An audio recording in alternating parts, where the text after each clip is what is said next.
Welcome to another edition of IMO Sports with Pedro Justice. Floyd Mayweather's entourage was shot at approximately 2 a.m. in the morning in Atlanta near the Intercontinental Hotel.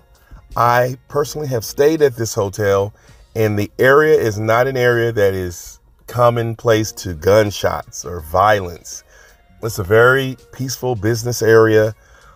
Very upscale hotel, great staff. If you're ever in the area, I suggest at least one time staying there. It's very nice.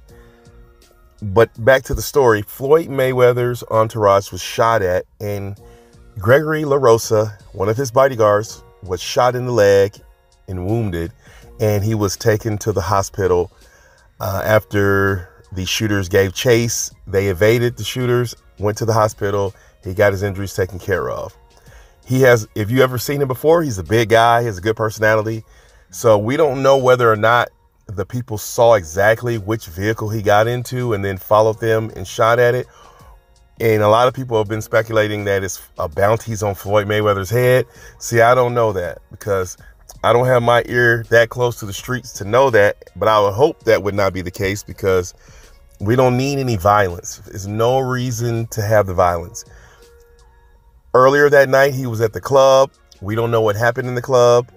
I know that his bodyguards are very protective of Floyd Mayweather, so we don't know if anybody got into a scuffle or someone was getting too close and felt they were disrespected and tried to retaliate.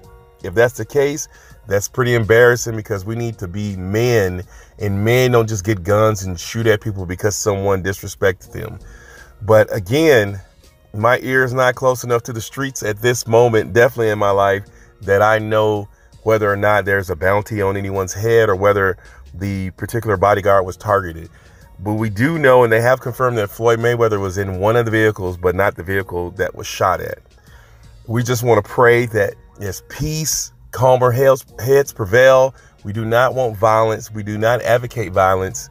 We need to be men and set examples for our children that this is not how you settle disagreements. But again, I don't know what happened to cause this, but to open fire in front of the Intercontinental Hotel and knowing the area, there had to be something, some serious disrespect for that to go down, because that is not an area where anything like that is commonplace. If you know anything, if you've heard any other information, put it in the comment section. Well, let me know what you think. Until next time, it's Pedro Justice.